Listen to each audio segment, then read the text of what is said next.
My name is Judy Musick. I am one of the instructors at Berea Academy, St. Louis. I'm going to talk to you a little bit today about story, what makes a story, and what are the basic elements of a plot line. So first off, what is it that makes a story a story? I have here a character, Mr. Bean, and I have here a character, Nancy the librarian.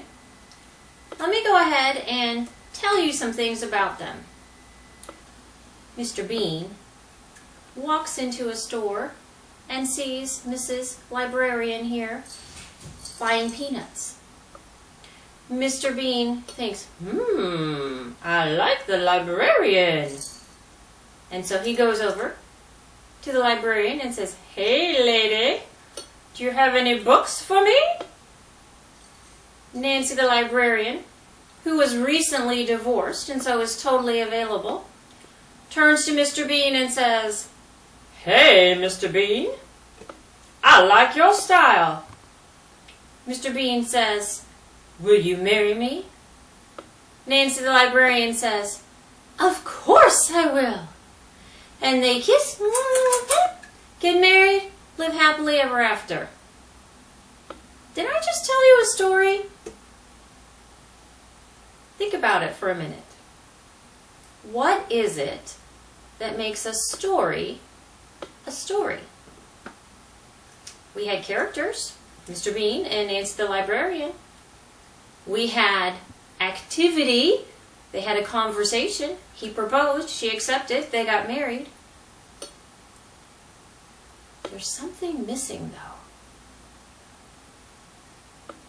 There was no conflict. There was no problem. There was no need that a character had that was not being met. There was no obstacle to overcome. So, honestly, there was no story. When you want to create a story, and many of you do, I know you have these ideas in your head, there are 3 elements that are required to make a story a story. The first element is you do need to have characters. So we started out okay, we had our characters. You cannot have a story without having characters, the people that we follow. Traditionally, you're going to have a protagonist, which is the hero of the story, the main character that we're going to want to watch. You need to have a setting. So the story has to take place in some sort of time and space somewhere. And you need to have conflict. If you have no conflict, you don't have story. Now there are 2 basic types of conflict we're going to talk about today. Conflict is a whole literary lesson on its own of the different types of conflict that exist. But basically, you can remember that conflict is when a character wants something or needs something that they do not have, or they don't want something and can't exist happily with something that they do have. So either they have to get rid of what they have, or they have to access what they don't have. We're going to talk about a traditional plot line today. Traditional plot line is a very foundational model for looking at the elements of story, how story is created, how story progresses. It is not the only model of plot lines that are out there, but it's a great place to start, and so this is where we start. When you are drawing the shape of a plot line, you are going to be creating a leaning tower of pizza type mountain. So it is going to go up and up and up and up and up, and then there is going to be a sharper descent on the end. This peak here should not be in the middle, so this is not a good plot line. The peak needs to be somewhere between 2/3 and 3/4 of the way from the beginning of your plot line to the end of your plot line. Once you have your leaning tower of pizza type mountain here, you can start labeling the different sections of a plot line. There are 5 different literary terms that you will want to learn, and so we are going to position them, and then we're going to talk about them one by one. Right here, at the beginning of your story, is something that is known as the exposition. And basically, it's what you need to start a story, to get a story going. We're going to come back to that in just a minute. But as we move up this plot line from your exposition until we get to this peak up here is the second part of our plot line. And this is simply called rising action for obvious reasons. It is rising, and the action of the story is going to take place here. When we get to the very top of our mountain, when we are on the peak, this section right here, which is our third section, is called the climax. And then when we are doing this rapid descent part in our story, getting towards the end of the story, that is the fourth part of our plot line. And this one was rising in action. I bet you can guess what this one is called. It's called falling action. And then we make it to the very end of our story, right down here. And this one, I'm going to give you two different literary terms. Both of them are used. One of them is just a little bit fancier than the other. So you might see this end of the story called resolution, which makes sense because you are resolving what has happened inside of your story. But the more technical, fancier, literary preferred term, especially as you get higher up in academia, would be called the denouement. D-E-N-O-U-E-M-E-N-T.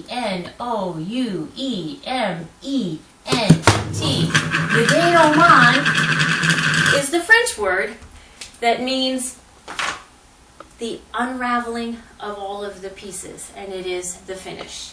Okay, let's take a look at how this story structure fits into our story of Mr. Bean and Nancy the Librarian, and what are the elements that you are going to need in order to create your own story.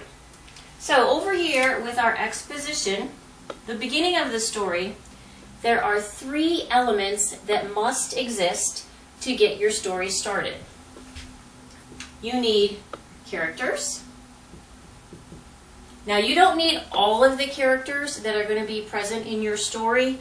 You might not have a villain show up until way over here. You might have characters that come in right at the end, way over here.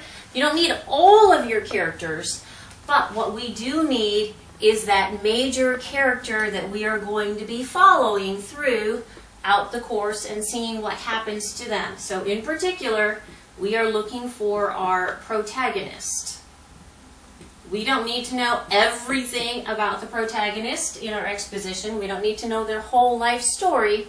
We need to know enough, though, so that we have developed an interest in who they are. We care about what happens to them, and we realize that they are the person that we are going to watch and follow throughout the course of the story. The second element that we need inside of the exposition, then, is the setting. Setting includes two components. We need a sense of time, and we need a sense of place. So, when is your story going to happen? Is it happening in the modern day? Is it happening in the past? Is it happening in the future?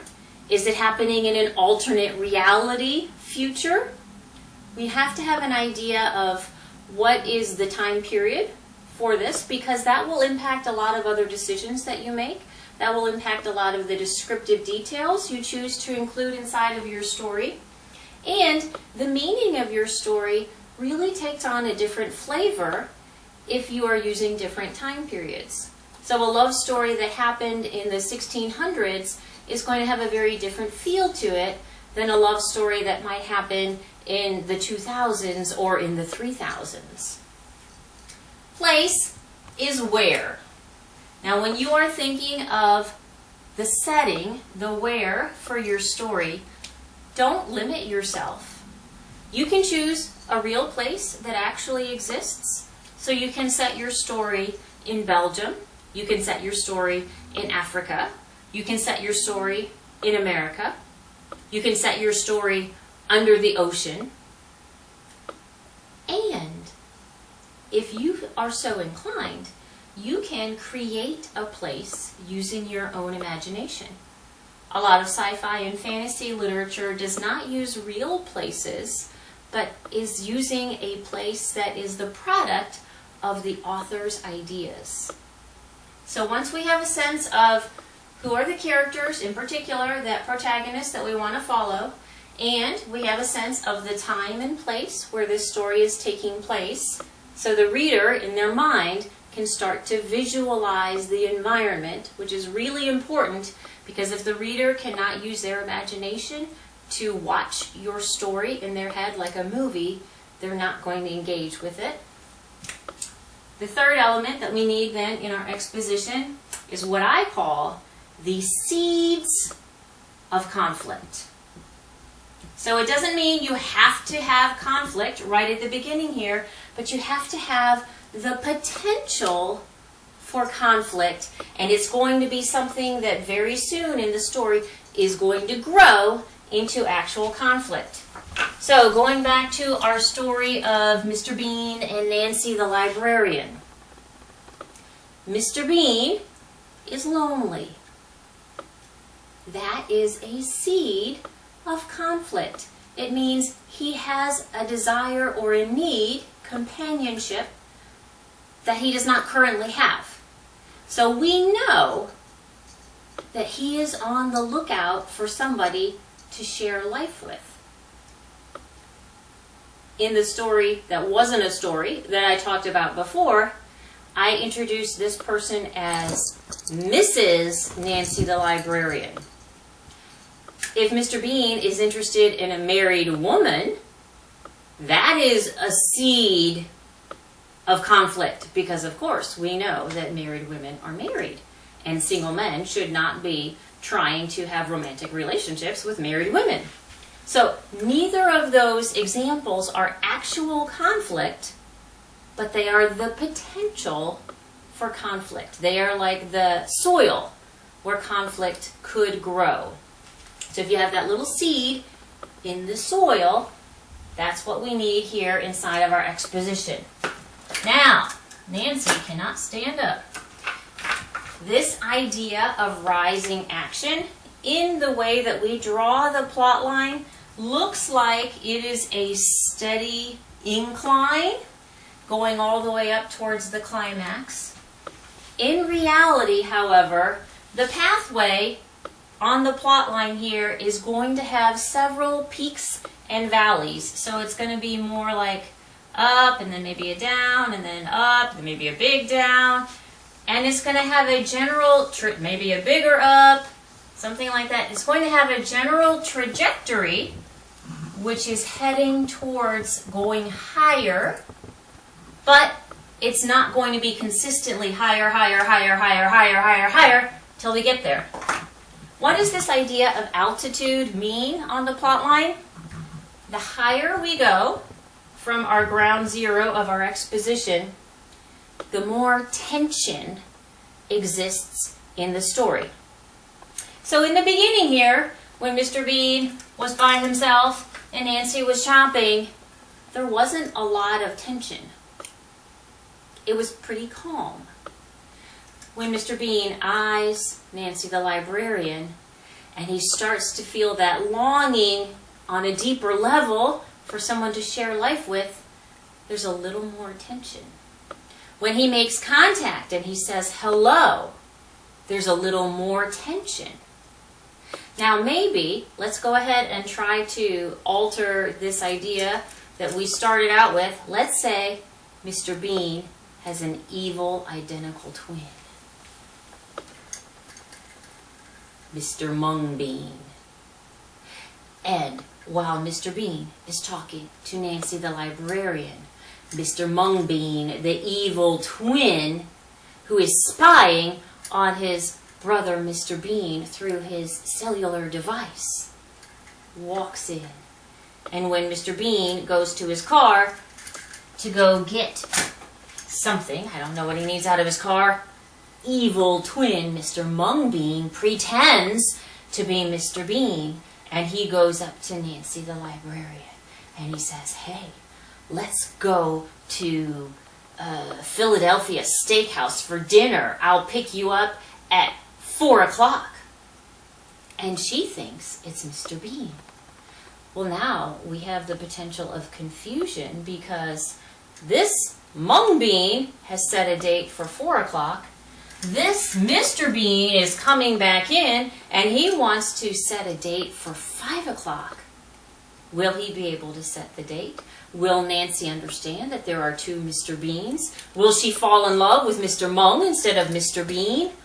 All of those elements potentially increase the tension.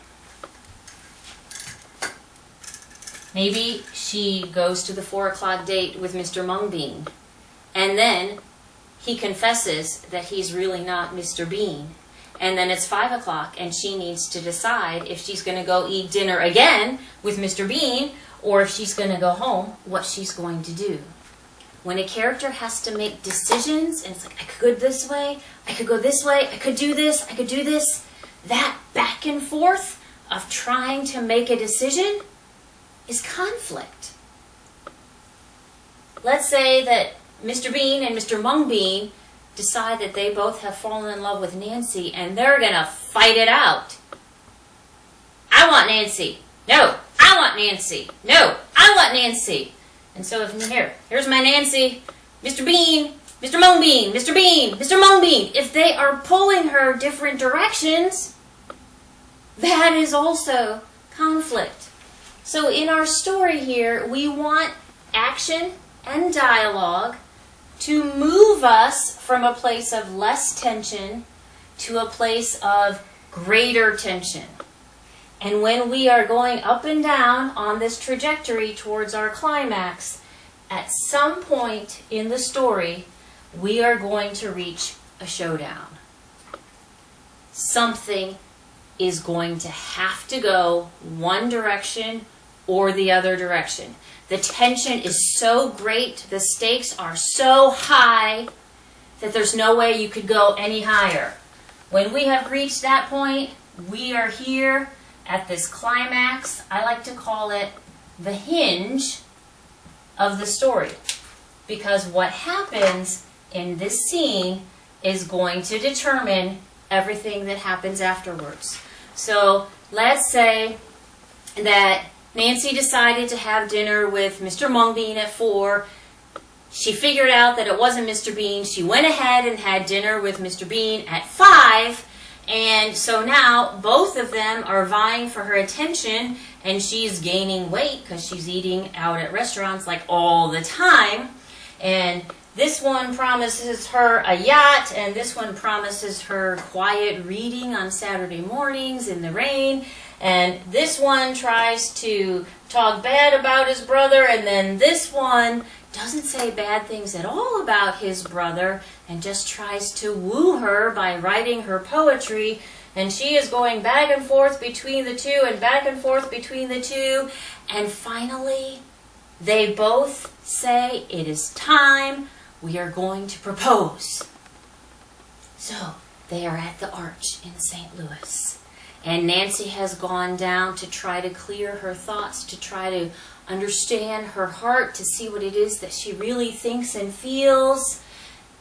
And she looks towards the Mississippi River, and there is Mr. Bean on his knees with a dime store engagement ring, because that's all he can afford. And he says, Nancy, I love you truly. You and I share a passion for books and reading. I want to spend the rest of my life with you. While Mr. Bean is proposing under the arch, Mung Bean here has used his tremendous financial resources and has put together a parade through downtown St. Louis. And all of the people in the parade are playing the wedding march. And there is an airplane flying up above that says, will you marry me and be my Mrs. Mung? The moment of decision is here. The tension is so thick. Who will Nancy the librarian choose? Will we choose Mr. Bean for simple love and books? Or will she choose Mr. Mungbean with everything that he has to offer. This is the hinge. She cannot keep dating both of them. It's not going to work. Either she's going to choose Mr. Bean, and in that case, this is going to be the wedding of Nancy the librarian and Mr. Bean, or she's going to choose Mr. Mung, and then this is going to be the wedding of Mr. Mung and maybe the fight between Mr. Mung and Mr. Bean because he lost. This climax is the time when the tension explodes into some sort of decision, some sort of victory, some sort of battle between the protagonist and the antagonist. It's the most important part of your story. So when you are considering story and how you're going to create a story, you always want to know what is your climax and how is that hinge going to turn the path of the story. Now when we get towards the falling action here, you'll notice that the amount of time between the climax and the end of the story is really relatively short. That is important because once the greatest amount of tension has been relieved through the resolution of our climax up here, people are ready for this story to be over. You need to tie up loose ends. Maybe you want to have the montage of baking as they're getting ready for the wedding preparations or something like that. But really, once that tension is gone, the interest of the reader in your story is also going to quickly dissipate. That's why if you have a story that doesn't have tension and conflict, you really don't have a story, because it is that tension and that conflict that is moving the story forward. Once the tension and conflict disappears, the story starts to drop as it should. So in our falling action here, we might find out some resolution to some subplots. Like maybe Mr. Bean and Mr. Mungbean were both investors in some real estate scheme, and they both bought flipped houses, and we're going to find out which house sold. Maybe we're going to find out what happens to Nancy the librarian's co-workers at the library when she decides to leave. Maybe we're going to find out what the wedding preparation looks like and how Mr. Mungbean and Mr. Bean actually become friends again, and they realize that their bond as brothers is stronger than any woman and it won't separate them. But in this falling action, we are tying up all of those loose ends, and we are making sure that the reader feels satisfied, that any information they need to know is known, any missing piece of data about what happens to somebody is known. And then when we get here to our resolution, to our denouement, we are back at where we started in the idea that we have characters, we have a setting, but right now we have peace. And when you can end a story with peace, you have completed a story. Now that doesn't mean you can't have a cliffhanger, which is going to be an introduction to a new story that's going to happen. That is great, it happens all the time. But if you have brought some characters through conflict to a point of climax, and then you have released them down back to a place of peace, you have created a story. Why do we want to tell stories? What is the value and purpose of stories? And really, all of this was fiction. Why should we read or write fiction? Well, I will tell you that fiction uses what is not real in order to elucidate what is real. In other words, what happens to characters that are not real teaches us something about ourselves. The way that protagonists and antagonists act and react, the decisions they make, how their character is molded and shaped, how they come to maturity or don't come to maturity, how their decisions impact their future success or their future failure. All of those are life lessons that apply to us today. And story is one of the most powerful tools we have to teach about reality.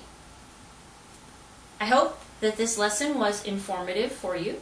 If you want information about the classes that we teach at Berea Academy, please go to our website, bereaacademystl.org, right here. If you liked this literary lesson and would like to see some future literary lessons on YouTube that you can use, go ahead and send us an email at bereaacademystl@gmail.com. Let us know what you think, what you're looking for, and I hope you have a blessed day.